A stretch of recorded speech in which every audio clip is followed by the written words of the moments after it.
Hello everyone, Chris here. I hope you're all doing well and you're all staying safe.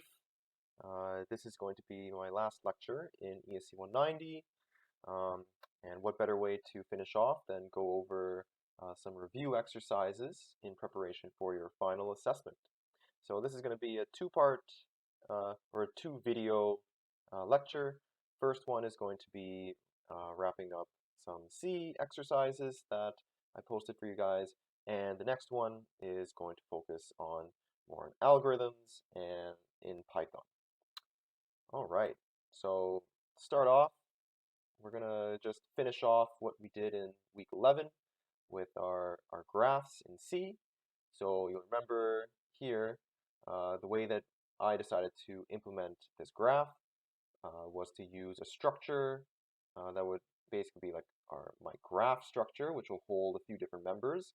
One would be the adjacency lists, another would be vertices and the number of vertices. So the first one is basically just a pointer to a bunch of different vertex stars, and each of these would represent a different unique vertex, and each of the linked lists.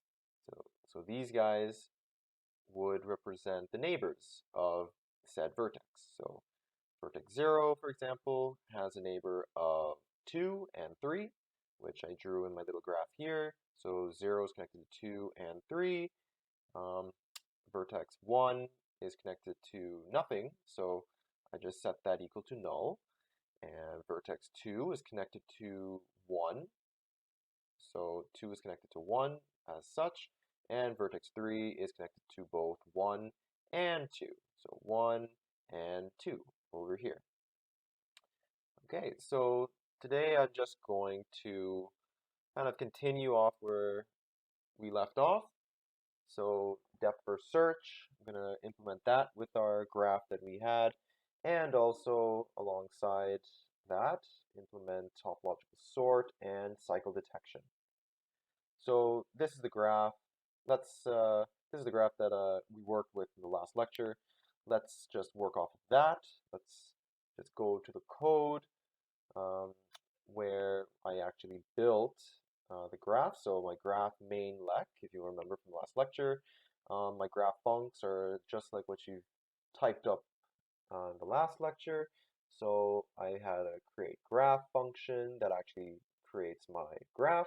So it mallocs right over there for this graph here, and then this adjacency lists I malloc for all of these guys. So I have to malloc for all of these vertex stars, and then another malloc for the vertices. So these guys over here.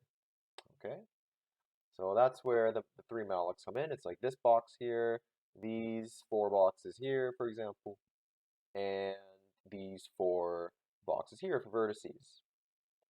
Okay, and then I made this other create node function. I'm not really going to make use of that in this code, but this is just a nice way if you wanted to ever create another vertex on the fly. So during runtime, if you ever wanted to create a node, you can use this function here. Basically, just mallocing for another one of these vertices members, so another box out of these guys. Um, yeah, add node, that basically reallocs so that I can actually add another one of these vertices. Um, and yeah, sorry, I misspoke. This create node, what it actually does, so that will be made use of. A create node basically just makes another one of these guys, just in case we'll ever need it. Okay. And why would we need it? Well, if we ever wanted to add another edge, then we would just make another box, allocate memory for it, and then have this guy, let's say, point to that new box that we've just made. We made an add edge, so add edge is exactly what I said. So we would create the node, we would create one of these boxes here, and then we would just set the next member um, equal accordingly. So the way that I did it, the way I added an edge was to always create another one of these guys and basically just pop that into the head of my linked list. And that's just so that I can do this in like, O of 1 time. If I were to add it to the tail of the list, I would need to iterate through the entire list, so through all the neighbors to finally add in my other vertex. Delete edge, another function you probably won't make use of too much, but it's there, in case you wanted to use it. So deleting an edge, that's basically just freeing one of these boxes here. That's why we have a free at the very end. And then we set the pointers accordingly, so that the new head is going to be set accordingly, basically. And if we were to maybe delete this guy here, then this guy would point to this guy, and then we would free this block. So basic linked list stuff that you guys have seen a lot of in your past labs. Okay, and then delete graph. So basically what that does is, remember all of those nodes that got allocated? So basically all these boxes, delete graph, all it does is it iterates through all of them, and it frees them. So in this for loop here, I'm going to free every single one of these little boxes here. Okay, so I'm going to go through all of my different adjacency lists. So adjacency list 0, adjacency list 1, 2, and 3. So that's why I'm going through each of the num vertices.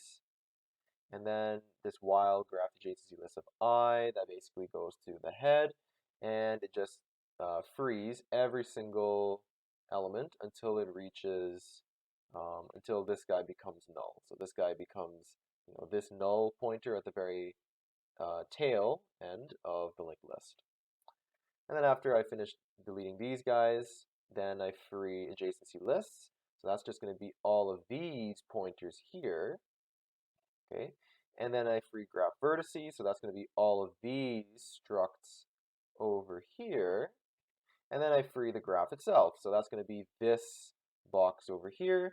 And then you'll notice that I basically deleted every single box, that you see in this little diagram I have here. And well, that's why delete graph will not have any memory leaks, because everything I allocated is now gone in memory.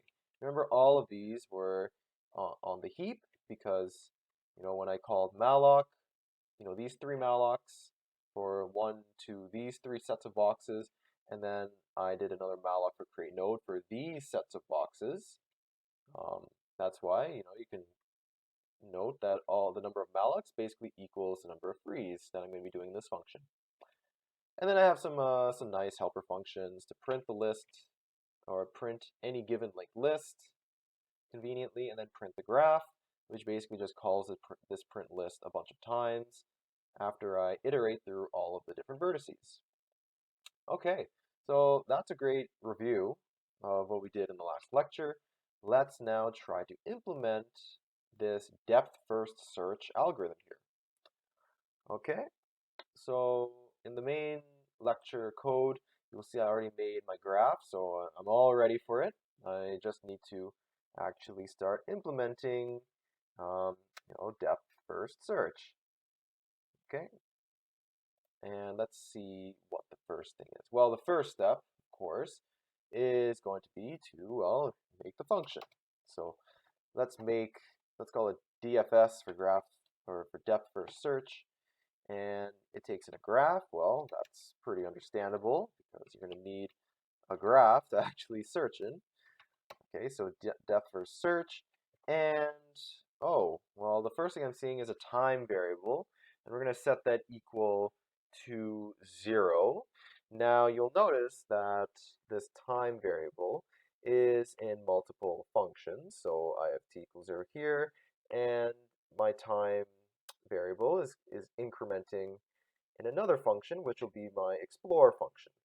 So clearly this indicates that this t has to basically be kind of universal for this whole depth-first search function.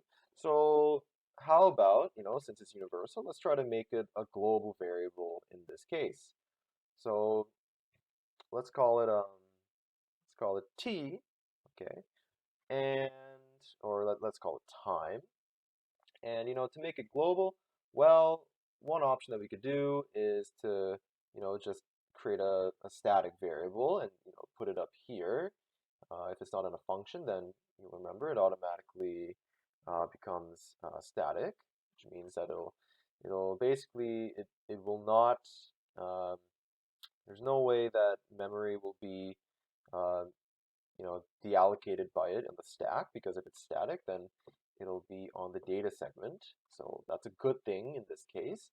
So let's um, we can put it up here. If you want to be organized, we can actually put it in our header file that we include, because remember, whenever we include a header file, that just means that the preprocessor is going to copy paste everything in this file and just dump it right in here to replace this include.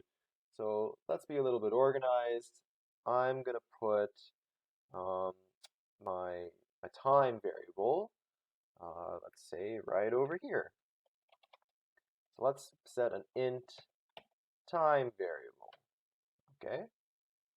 All right. So that's good. Time variable. And now we can feel free to use it as we please. So we already declared time up here, which means that there's no need to set our declaration again.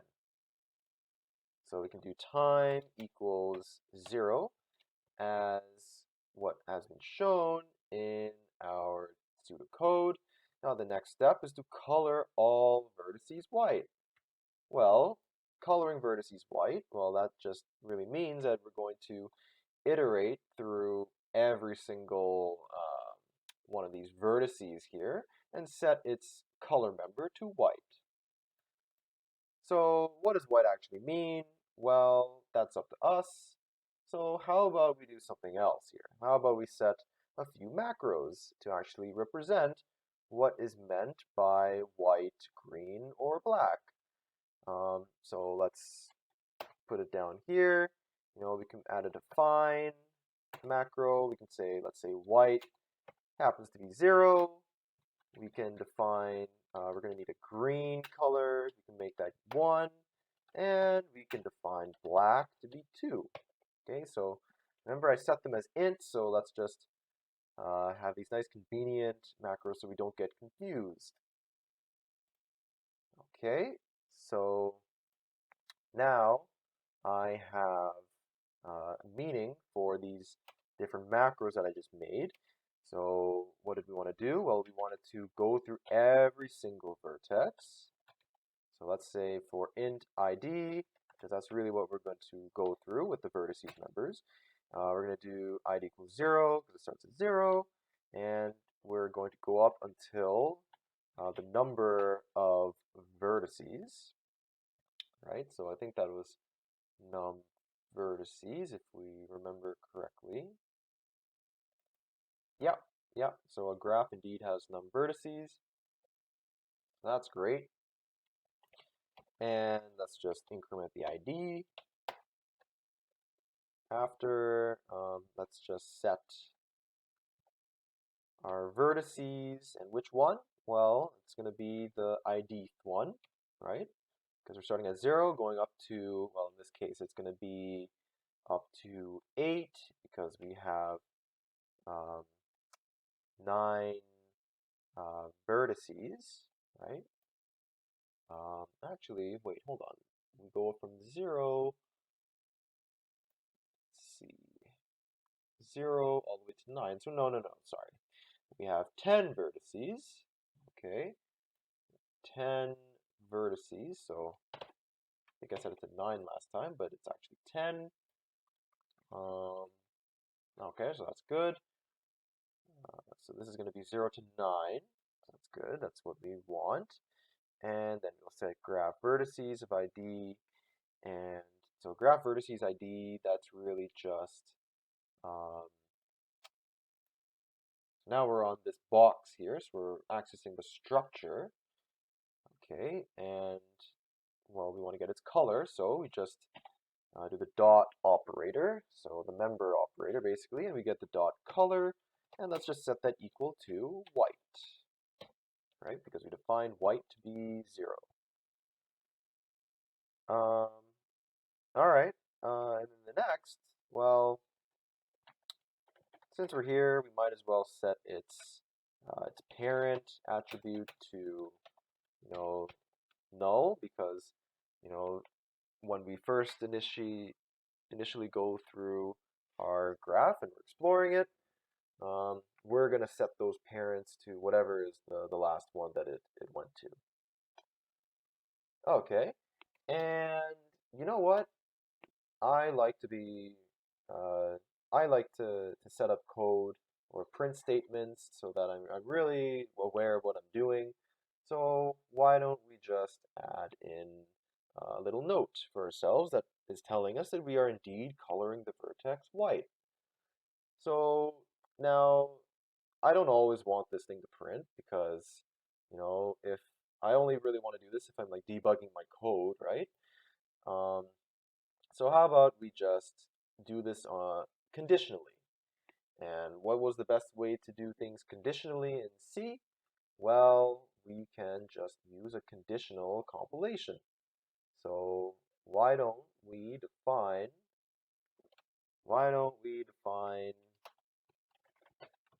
a debug flag, okay, and we can maybe set it to 0 on default, but if we really wanted to start debugging stuff, we can set that to 1. And now I'm going to add a little if here. So a hashtag if. So if debug equals 1, and remember you have to end if your conditional compilations. So if debug equals 1, I'm going to print coloring my vertex white. And what am I going to have? Well, I'm going to have my vertex ID. Now you'll notice that my editor kind of graded out, and that's because it's a very intelligent editor.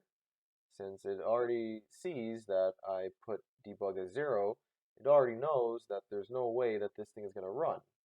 So if I were to set this equal to 1 instead, then you should see that it comes back up for me. Okay, so after I'm done going through all of the vertices, I might want to also add a new line. So let's put another debug statement here, and let's just print a new line character. And great, so that basically covers this step, coloring all the vertices white. Okay, now let's do this for loop here. So I'm going to go through every single vertex. Let's call them A in the whole graph G. If A is white, then I'm going to call my explore function. So that means I'm going to need a loop. So again, I'm going to iterate through all of them. Int ID equals 0, ID, and you know what? It's really just this, so I can just copy paste this into my code. And now what do I have to do? I have to check whether the color is white. So let's go to my trusty vertices member. So vertices of ID dot color, and that is equal to white. Then I'm going to call some sort of explore function. Okay, well, you know what? Let's just comment that out for now because, well, we need to actually implement this explore function. So let's put a pin on this for now, and let's make a function called explore. Okay, so explore, what do I really need to get for that? Explore just has, I'm basically exploring some vertex, and I'm going to do some stuff. So to explore, well, it's kind of hard to just pass in a vertex over here. So how about we, and I'm sure there is a way, but let's see how we can do this. Well, I can actually pass in, well, a pointer to my graph because that doesn't take up too much memory, so it's not a huge deal. And how about I also pass in some sort of source ID? This is going to be the ID of vertex V in my in my um, my code here. So when it says explore A, and it's going to explore, whatever vertex I'm on, let's actually in that function. So what makes the most sense in DFS? When I'm going to do an explore, I'm probably going to do something like explore. I'm going to input my graph that I had, and I'm going to put in the source ID. So the source ID, and in this case, well, what is the ID that I care about? It's going to be given by this ID over here. So I'm going to explore the ID. Okay. And so this ID is going to correspond to vertex A that is in the pseudocode, right? Because I'm going through every single vertex possible in my num vertices. So that's going to be my source ID, and how do I deal with it? Well, we're going to find out. So we're going to explore on this, and first step is to increment the time variable. So, okay, so let's do time plus equals 1. The next step is to set my discovery time of my vertex equal to the time variable. So how would I do that? Well, remember all this useful information is held in my vertices member. So I would just dereference and get vertices. And I need to set which vertex? Well, remember I pass in this source ID, which is basically the ID that I'm currently on in my DFS function. And I'll set graph vertices, source ID, and what do we have? Remember, I had those convenient members. I'm going to set discovery time equal to my time variable. Great, and what's the next step? Color V green. Well, to do that, we can just do the exact same thing because we're on the same vertex. And instead of discovery time, I'm going to set its color equal to my convenient macro that I set of green. Okay, and how about we just add a nice debug statement. Nice debug statement basically says that, oh, hey, look, I'm coloring my vertex mod D, so that's going to be given by my source ID. I'm going to color vertex source ID green. Okay, great. All right, what's the next step? Next step says that now we have to go through every neighbor of V, so every neighbor that we're on so far, and if it's white, then we'll just explore on that neighbor. Okay, so how do we get the neighbors of our current vertex? Well, if you remember from our diagram, all we got to do is, so now we're like, let's say we're on this node here. All we got to do is iterate through a linked list, which I'm sure most of you guys are pretty comfortable with by now. All right, so how do we iterate through a linked list? Well, let's start off by making a temporary node. Let's call that temp node, and we're going to initialize that as whichever adjacency list we're on. So it's going to be one of these, let's say these 4 nodes. I'm going to set it equal to, well, which one? Well, all I got to do is know what number to pick over here. And which number is that going to be? So graph adjacency lists, which number is going to be on this? Well, it's just going to be our source ID, right? Because that's the vertex that we are expanding now. So source ID would be the one to pick.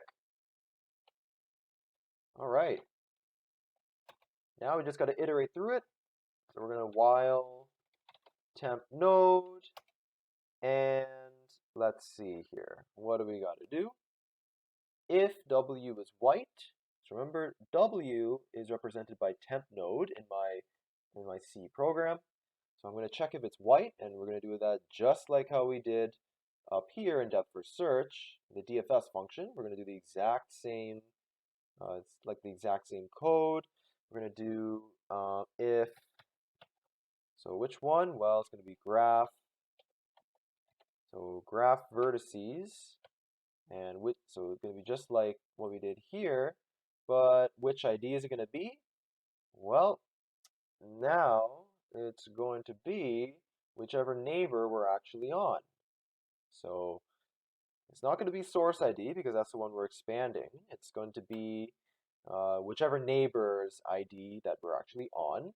And what's the neighbor? Well, that's W in our pseudocode, but it's also known as temp node that we are iterating through. So it's going to be our temp node ID. Okay, so we're going to look at temp node ID, and we're going to check if its color is equal to white.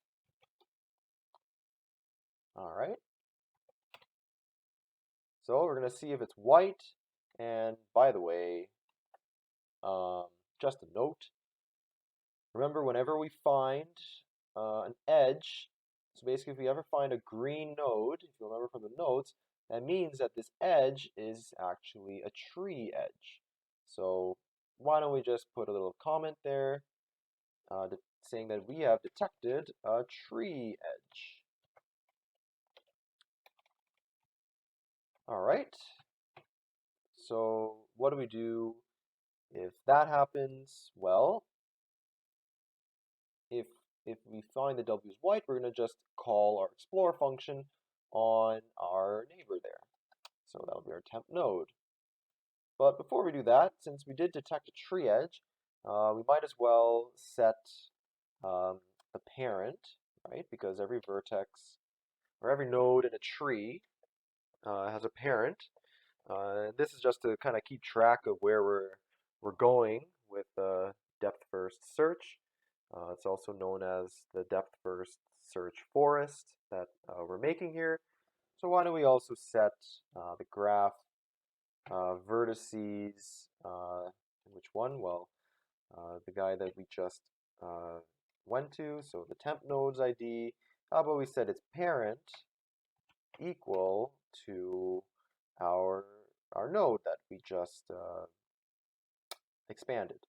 So that's going to be the address of graph vertices source ID.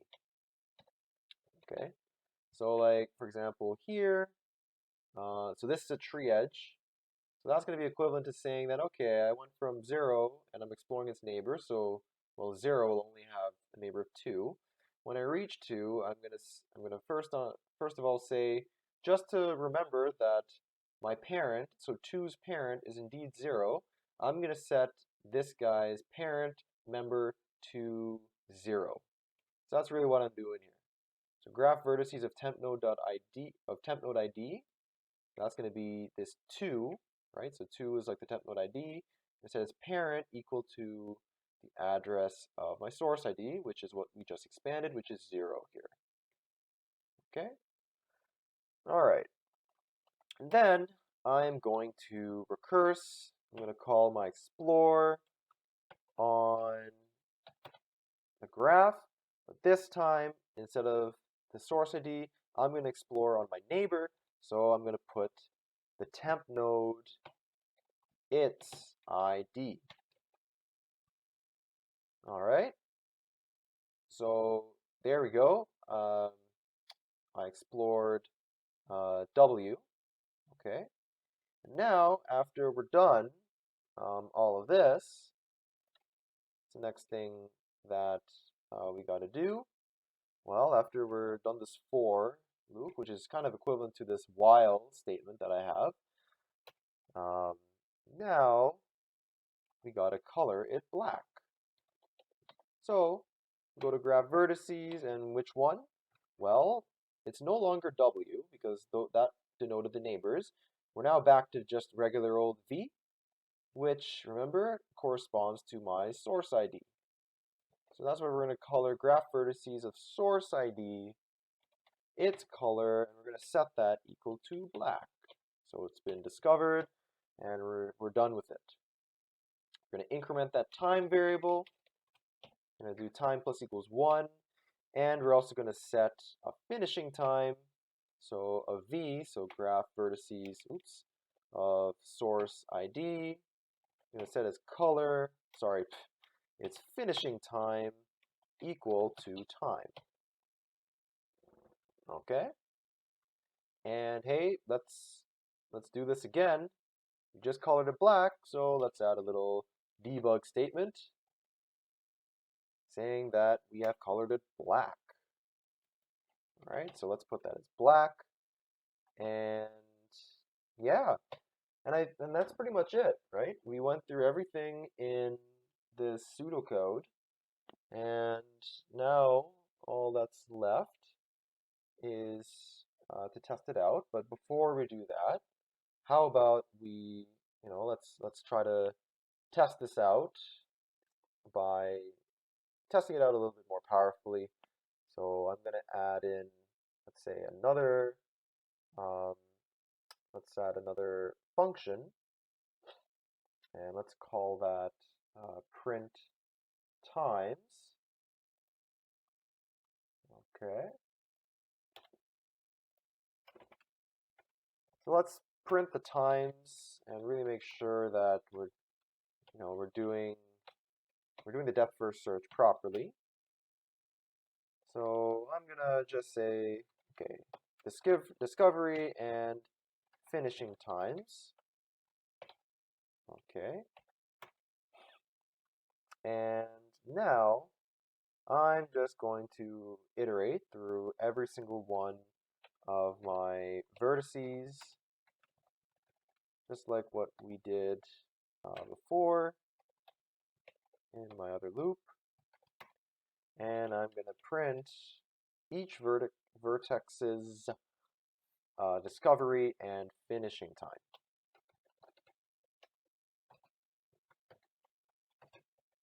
Okay, so let's say vertex mod D, and I'm going to have a pair of vertices that I want to print. So that's going to be ID. I'm going to have the current vertexes, so ID, it's discovery time. I'm going to have, let's just copy it. I'm going to have this guy's finishing time.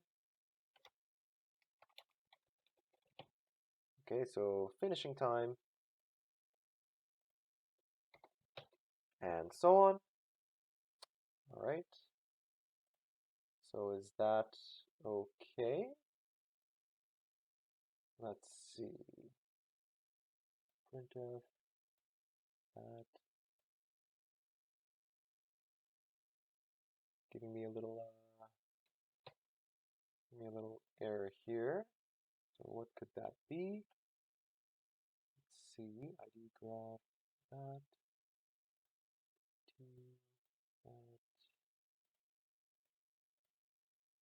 Oh, sorry. I thought I saw an error, but there isn't any, of course. All right. All right. Print times is now done. So how about, and hey, we actually added 3 new functions here, so let's be proper and actually include them in our header file that I kind of started here. So what do we have? We added a DFS. We made a graph pointer. We also added an explore function. Okay, explore has a graph pointer, and also it also had an int for our source ID, and might as well add in those names, even though we don't really have to, but it's nice practice to do that. Okay, so we add explore, and we also added a print times function. Graph star, graph. There we go. All right, so now that's pretty much implementation of depth first search, and that should honestly be the longest part of implementation in this video. Trust me, the rest of the functions basically kind of they fall right into the conclusion of depth first search, as we'll see shortly.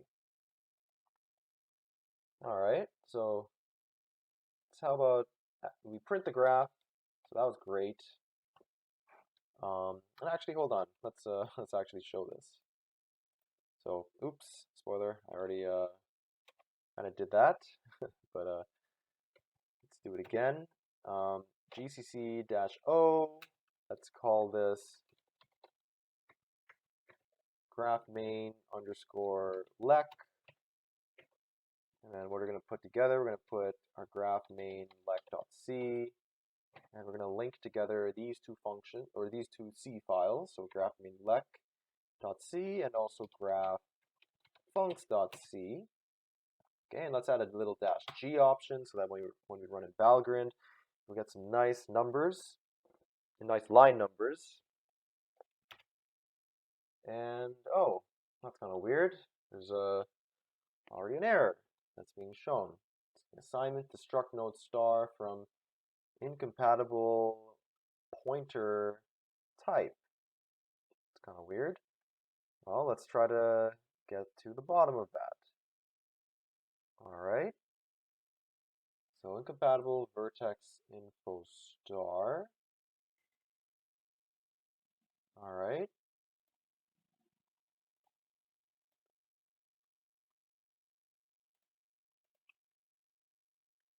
Okay. So graph vertices, source ID. Let's see, graph vertices of temp node ID dot parent. I'm setting it to the pointer of graph vertices source ID.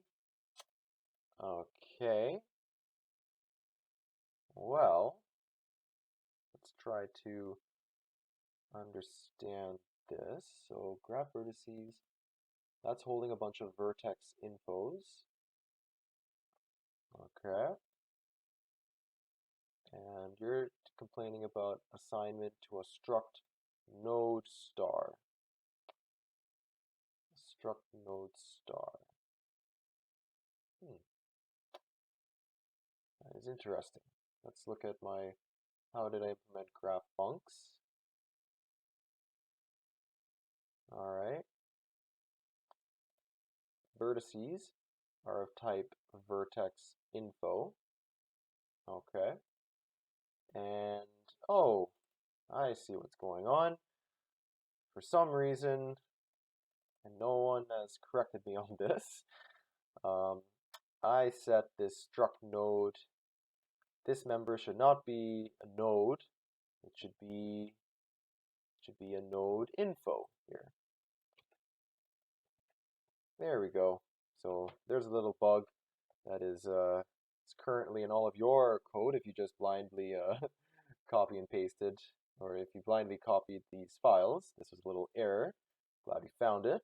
So remember this struct node info, I mean for it to point to a node of the same type. So node info should be pointing to another node info, not a node like defined above. All right, so let's try it again. And now there's no complaint. So now let's try to run Valgrind. Neat check equals full. Always add that nice flag in there. And our executable, we named it as graph underscore main underscore lec. Now let's see what happens. Okay. So what did I want to do here? Well, I basically just added a bunch of edges and I printed the graph. So this is my graph. The vertex 0 is connected to 2, 1 is connected to 0 and 4, 2 is connected to 3 and 5, and if you look on my graph, that's indeed the case, right? 0 is connected to 2, 1 is connected to 0 and 4, so 1 is connected to 0 and 4, and so on. And vertex 9 is connected to nothing, so it's just basically just set it equal to null. All right. So great success. Oops, that's for the next video. Okay, so we printed the graph. Now let's do a little test. So let's test our depth first search. And hey, you know what? We've been using macros this whole time. Let's not stop now. You know, let's just continue using it. So I'm gonna make another macro down here. Let's call it define a test macro. Okay, and whenever it's 0, let's say that means I'm going to test depth first search. All right, because I'm going to want to test a few other functions. Okay, so let's say if test equals 0, I want to test my depth first search. Let's end that if. And I'm going to call depth first search on my graph. Easy as that. And after I'm done, let's just print the times on that graph. Because remember, depth first search is going to update my vertices member, which will, well, it'll be updated enough so that print times can get access to them. All right. So to depth first search, let's see what happens. Oh, don't forget we got to compile it again. Great, didn't do anything illegal. Let's do valgrind. And it's weird. There's a bit of an infinite loop going on here. Huh. That is quite strange. So let's try to debug what's going on here. Okay. So that was not expected. All right. So let's see. Where are my vertices? Fine. So 0, 1 to 9. Seems like they were okay. Oops. Let's go back. So yes, I do have all the connections correct. 0 to 2, 1 to 0, 2 to 3, and 5, 3 to 8 and 1. Yep, these all look fine. 9 connected to nothing, so that's a null.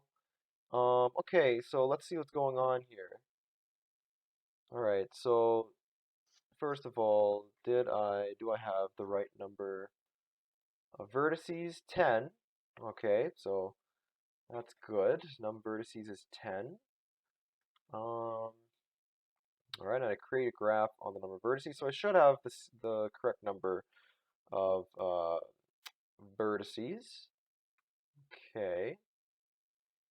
Let's see. So depth first search. See if depth first search makes sense. So I set the time to 0. I'm going through every single vertex, coloring it white, setting the parent to null. So that's all good. Then I am basically iterating through all of the vertices up to graph num vertices of them. Graph vertices of color is equal to white. Then I'll just explore on my graph. Okay, so that seems good with me. Going back to the explore function, I indeed set the time. I increment the time. I set its discovery time accordingly. I set its color to green. There's my vertex star. So let's see, while temp node. All right, I'm going through all of my neighbors. I run this explore. So what could be the issue here? I basically implemented everything in my pseudocode from the looks of it. I iterated through temp node, so I'm iterating through all the neighbors, and yeah, that looks really weird. So I don't know. Maybe pause the video if you want to think about that. What could be the issue? And I'll be back in a sec. Okay, so you guys unpause the video. Well, here's an example of you can't just follow pseudocode um, line by line. So whenever you implement something, in C, you gotta remember what sort of data structures you're actually using. And if you'll notice, I did while temp node, and I kind of assumed that I was going through every single node. Well, that's not really the case because this for loop, when I say for W neighbors, I'm taking for granted that I'm indeed iterating to the next neighbor. But in here, you'll notice that I did not set my temp node equal to its next.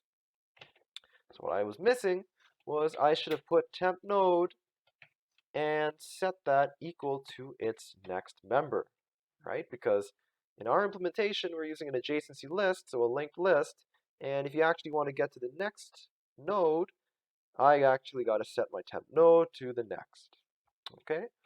So there we go.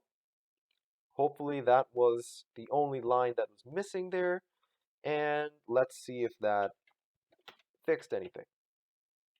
So let's compile that again. Let's run Valgrind again, and lo and behold, well, it actually worked. And here's a bunch of debug info. You'll see that I colored all these vertices white, 0 to 9. And you'll see the order in which I colored things green, black, black, black, green, green, and so on. And if you want, you can actually go back to the lecture that we did in week 11, and you'll notice that I have each slide where I update a different color for each of the nodes, and well, you should see that they'll match up. You'll see that I have green. I colored 0 green, then I colored 2 green, then I colored 3 green, all the way until I reached the last node, which was 9. I colored it green. It had no more neighbors to go to, right? No more neighbors for 9, so I had to color it black. And then I just went back and back and back until I reached my original vertex 0 and colored that black and finished. Now, if you notice the discovery and finish times, this kind of helps us debug whether we actually went to each of these vertices in the proper order. So I colored, sorry, not colored, but I labeled the discovery and finishing time. So vertex 0 was discovered first, and it was also finished last. Very typical for a depth first search. So you'll notice that these times match up. So this was what we went over before. 2 is indeed 2 and 19. 3 is indeed 3 and 14, and so on until we reach vertex 9, which is 6 and 7. So there is, I did this in pretty pictures in the last lecture. Here it is in actual code. And yeah, so now that we finished our kind of vanilla depth first search, how about we move on to actually detecting a cycle? So you'll notice in this graph here, there is indeed a cycle. It would be nice in general if I were to be able to actually detect that there is a cycle in an arbitrary graph. So let's try to do that. All right. So you'll remember that how do we detect a cycle? Well, whenever we're going through our depth first search algorithm, if we ever find this thing called a back edge, and you can see the corresponding slide that it was presented in the last lecture in week 11, Basically, if we ever explore, um, if we ever are, expanding a node and one of its neighbors happens to already be a green node, okay, so usually they're just white, and then we'll basically make a tree edge, and then we just expand on that one. But, as we're exploring all the neighbors, if we happen to find a node is already green, then that basically means, um, so for example, here, if I was exploring and exploring and exploring, and I reached 1, and I try to expand 0 because, there's an edge going from 1 to 0, I would have noticed that 0 is already green, and therefore that would tell me that this edge is actually a back edge.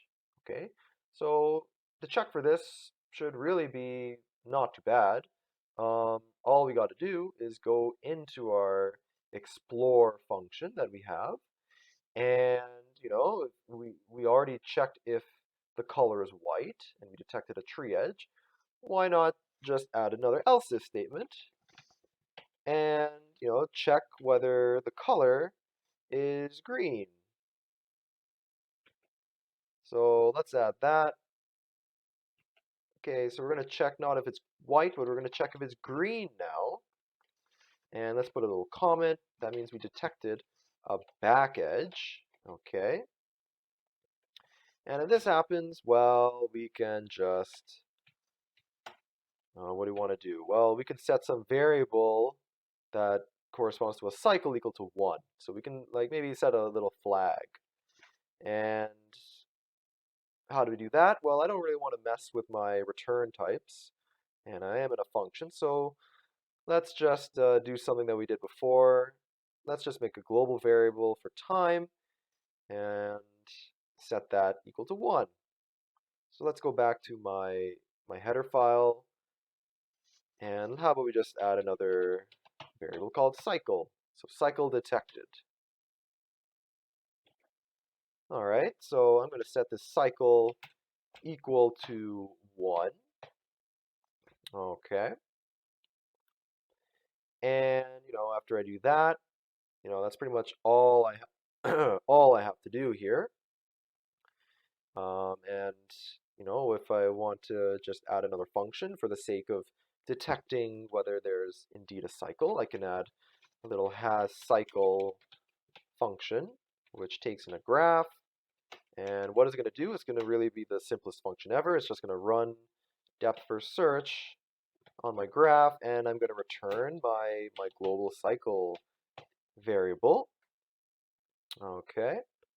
And since I did indeed make a new function, let's just declare that appropriately down here in my header file. Has cycle, so that's all good. And that's all I have to do. So let's go back to my function, or to my main function here. And you know what? I don't want to test so many things at once, so how about I add another macro, another conditional compilation statement. Okay, so how about I just say something like #elif now. Let's suppose my test is equal to 1. Then I want to test just cycle detection. So if I want to set my debug variable, or sorry, my test variable to 1, then what am I going to do? I'm going to basically just, maybe I can do something like if hasCycle on my graph. Whoops.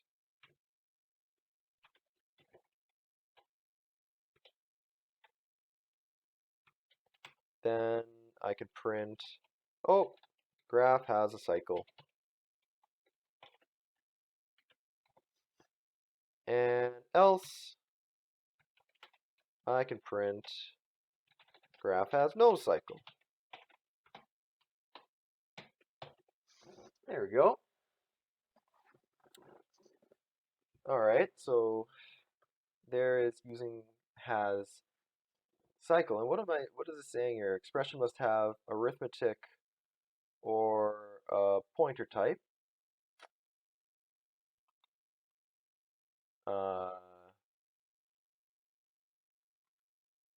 Why would it say that?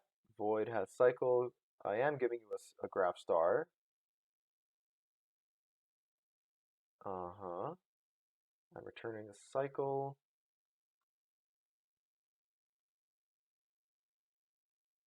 If has cycle of graph.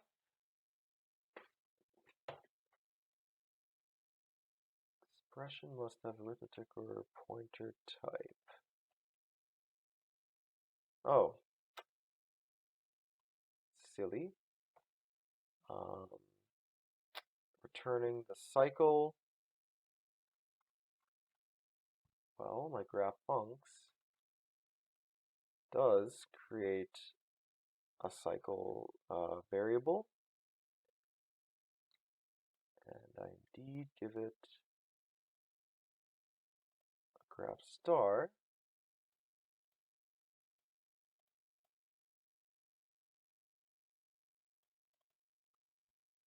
Okay, so we return the cycle.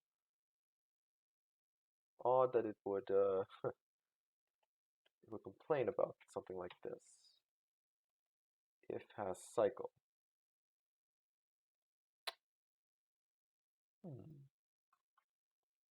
Let's see. Okay. Funcs.h.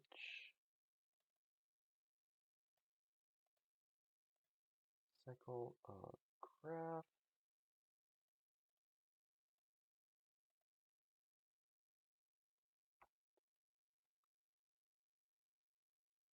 Okay.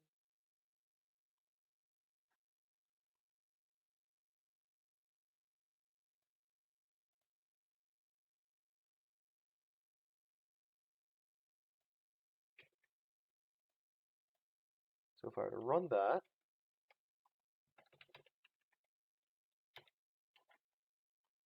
it would say that it's a void value, which makes complete sense because I did set this to a void. I'm just so used to making void functions, you know? All right, so let's set that equal to an int has cycle. All right.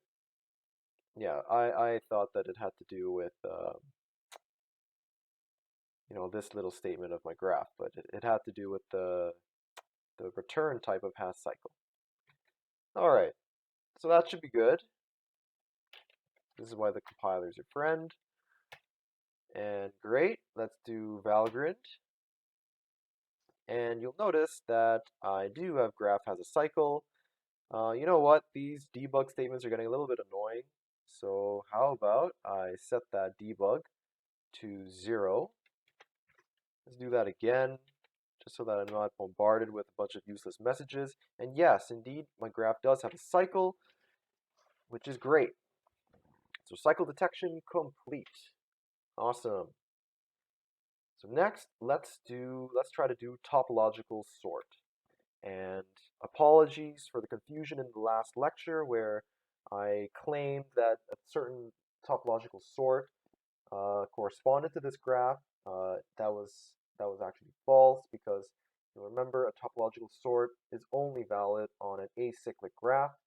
So what I meant to do in the last lecture was just flip this little arrow here such that it becomes an acyclic graph for real. So let's do that. Okay. And you know what? Let's just do this if we're doing topological sort. That's really only where I need to change what my graph looks like. So let's add another elif. Let's say, what if we have a test equal to 2? So let's test the topological sort. Okay, and if this happens, I'm just going to delete the edge. And oh yeah, let's just set that test to 2. That's what we're going to be on. I'm going to delete the graph. Oh, delete edge, sorry. I'm going to delete the connection from 1 to 0, right? So I'm going to delete 1 to 0, and I'm going to replace it with 0 to 1. So it becomes this. So here I'm going to delete the edge, and I'm going to add an edge between 0 and 1, and I can give it a random weight. Let's say it's 5. And there we go. So now my graph is a legitimate graph to get a topological sort from. Now all we got to do is actually do the topological sort algorithm. So as you probably would have guessed, we're going to need to have a way to insert into a list, which is going to be our topologically sorted linked list. Okay, so let's add another feature into our graph functions thing here. If you remember, basically how do we do topological sort? Well, whenever we reach a node that is colored black, so whenever we reach a node that is finished, basically all we got to do is just add that to the head of our topological sorted list. Okay, which makes sense because whatever we finish first in depth first search, that's going to be the node that basically has no more edges towards unexplored neighbors. That's why it makes no sense to get all the vertices in the order in which we color the nodes black. All right, so when we reach here, let's say if my test is equal to 2, so remember this denoted topological sort activated. Let's say end if. What I want to do here is basically insert into a topologically sorted list. So how am I going to do that? Well, let's make a topological list. So again, I don't really want to mess with my my nice clean function parameters and such. So let's just set another variable equal to my topological list. I'm just going to make use of my same vertex struct that I had before, because that has a nice convenient next member, which is really all I need. I'm not going to make use of any of this other stuff here. I really only care about having a node, a struct node that can be enabled to be a linked list. So I'm just going to use this. I'm going to borrow this vertex star here. And now that I have my vertex star, all I got to do is make a function to actually insert a node into my list. So let's just implement that. Okay, so I'm going to make, let's call it top for top, as in, you know, the top of the list, but also topological sorted list. It's going to take in, well, I'm just going to pass in, you know, some topologically sorted list. I'm going to call it top list. And remember, if you remember from the midterm 2 review, there are two ways really to insert into a linked list. You can either pass in a double pointer to the head, and if you're to do that, then you can make it a void function. But if you wanted to pass in just a single pointer, you would have to have this whole thing return a pointer, i.e. return the new head of the linked list. So it's up to you. I'm just going to do it the double pointer way, just so that I can, I guess, so that we can practice double pointers. Yeah, so we can pass in the top list, pointer to the head of the topological list, and we can pass in, well, we can pass in what is going to be the ID, because that's how we can identify what each of these vertices really are. So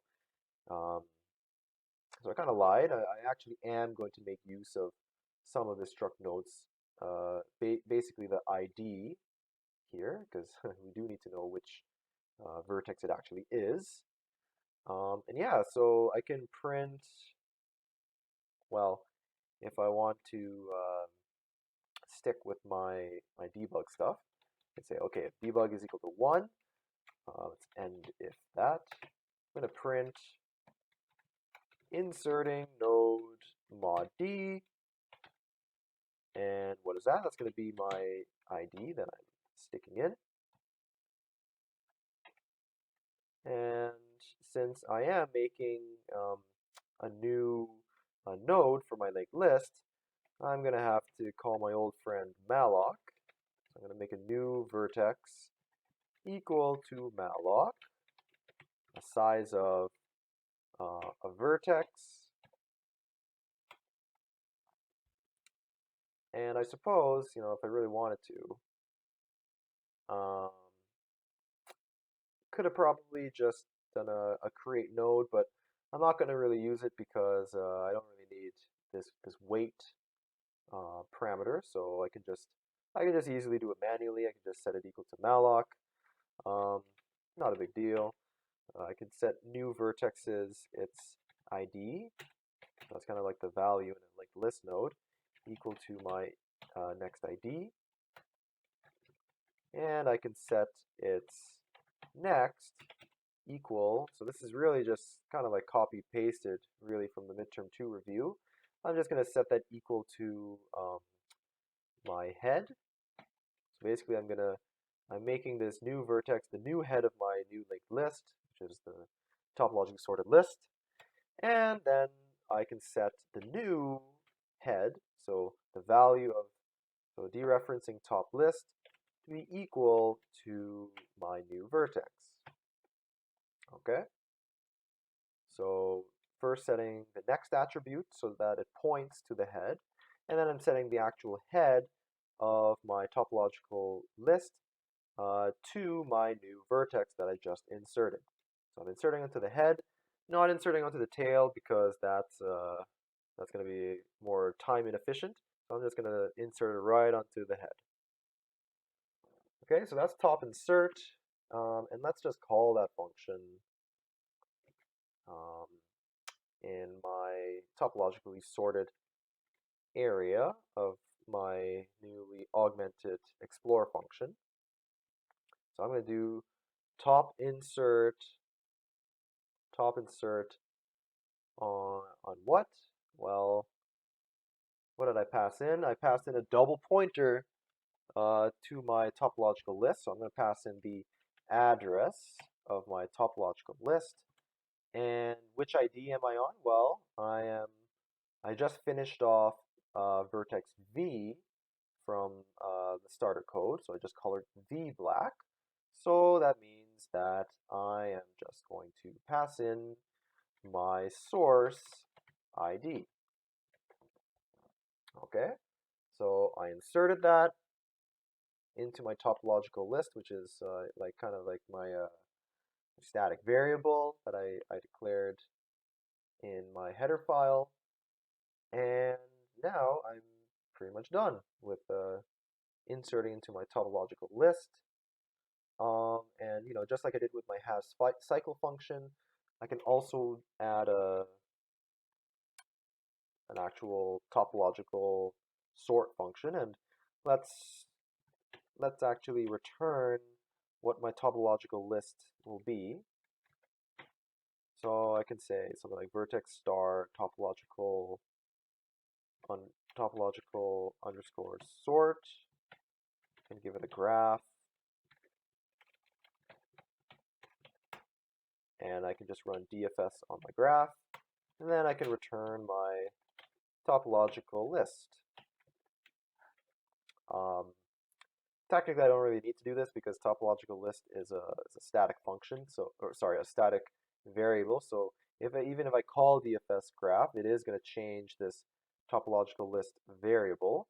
But just so that I can, I guess, make it kind of look like my has cycle function and give a meaning to this function, I'm just going to do this to follow suit. Um, and now that I'm on my test topological sort, let's just set a variable, and let's set that equal to, let's put it up here. Let's call it a vertex star top underscore list. So let's declare that. And I'm going to set top list equal to topological underscore sort. So it's going to be topological underscore sort on my graph. Okay. And how about we just print the graph, again, because we did change some edges, so let's just verify whether that actually happened. And you know what? I actually want to be able to also print, I want to be able to print this topologically sorted list.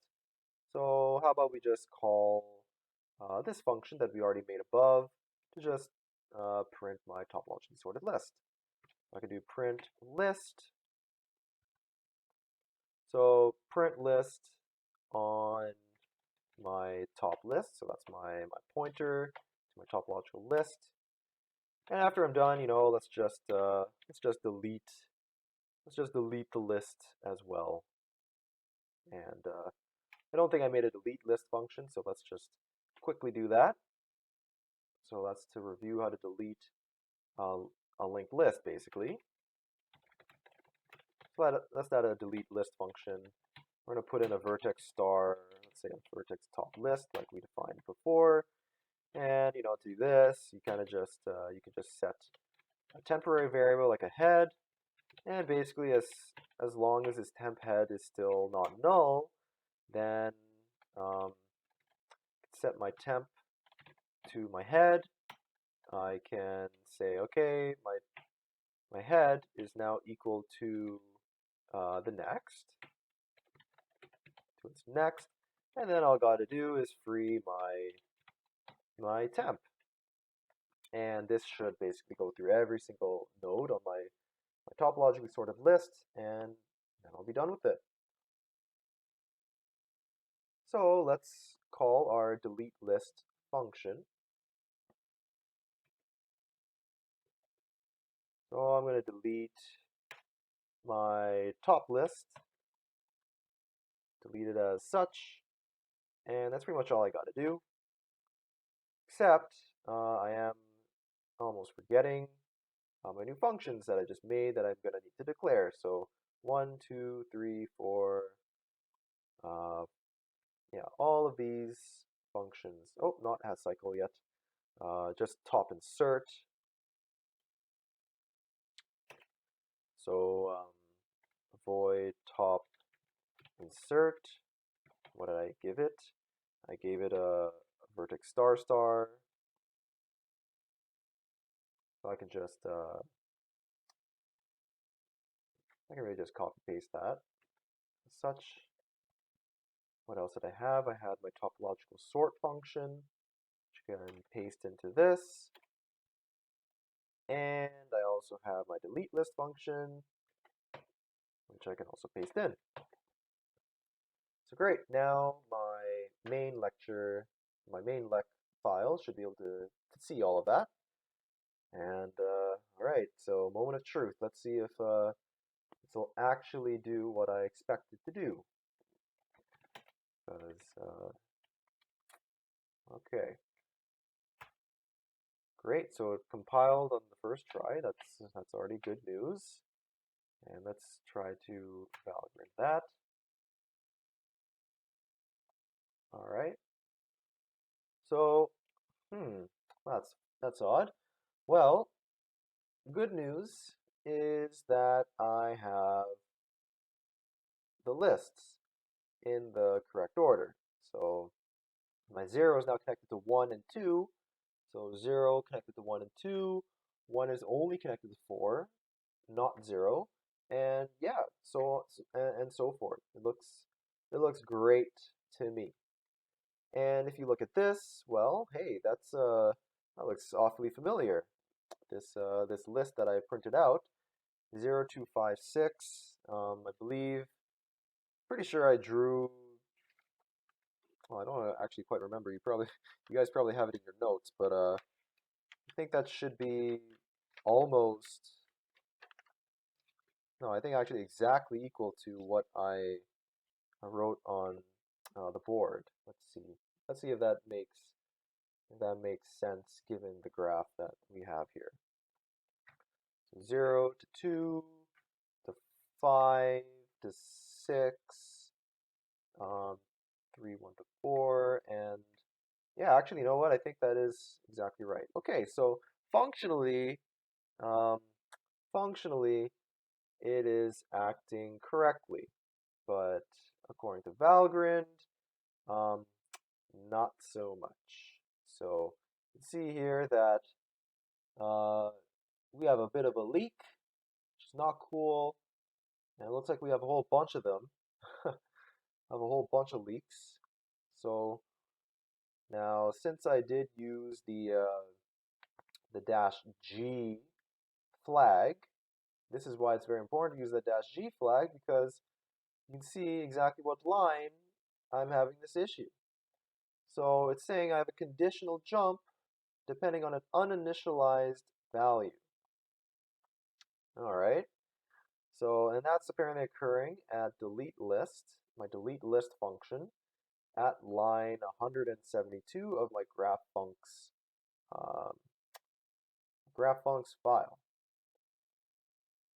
All right, so if I go to graphfuncs and I go to line 172, we're gonna, let's try to take a look here on what's going on, and maybe you guys want to pause the video for a couple of seconds. Maybe you have some thoughts about that.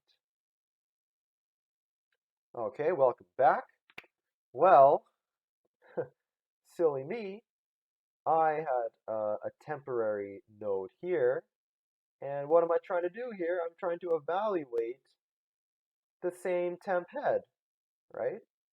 Now that doesn't really make sense because I initialized the variable as such, and I'm already trying to access I'm trying to access it, which is honestly not too bad because I'm basically accessing a variable that is on the stack, and that's set to some random variable that you can actually access. So that's not going to cause the issue.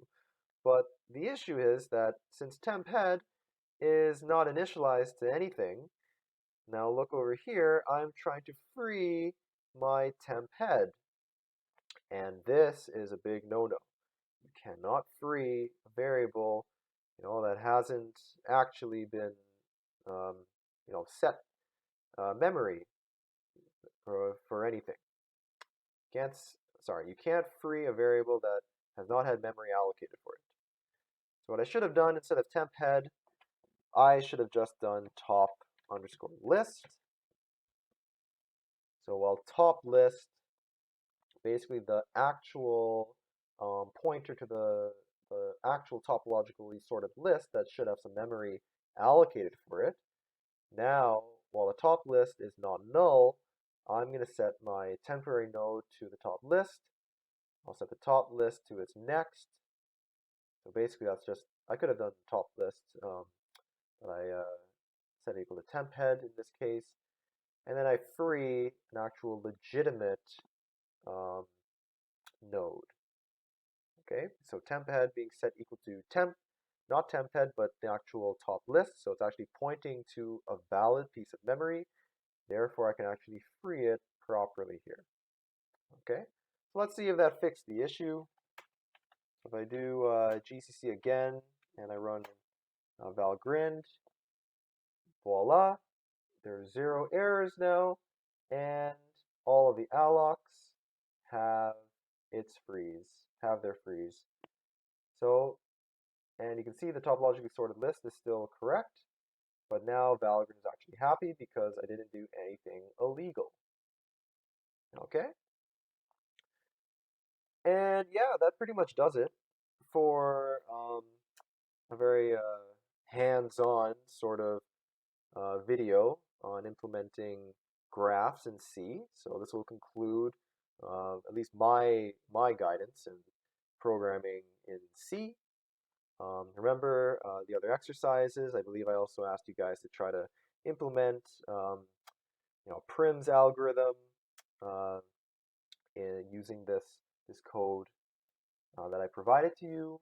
All you got to do is set a heap just like you did in lab 2, and just also follow the pseudocode that was shown in the week 11 lecture. And yeah, so that does it for C. C for me for this semester. And the next time you see me will be in the next video where we cover the rest of our uh, additional exercises that I have in store for you guys. All right, so take a break, and I will see you in the next video.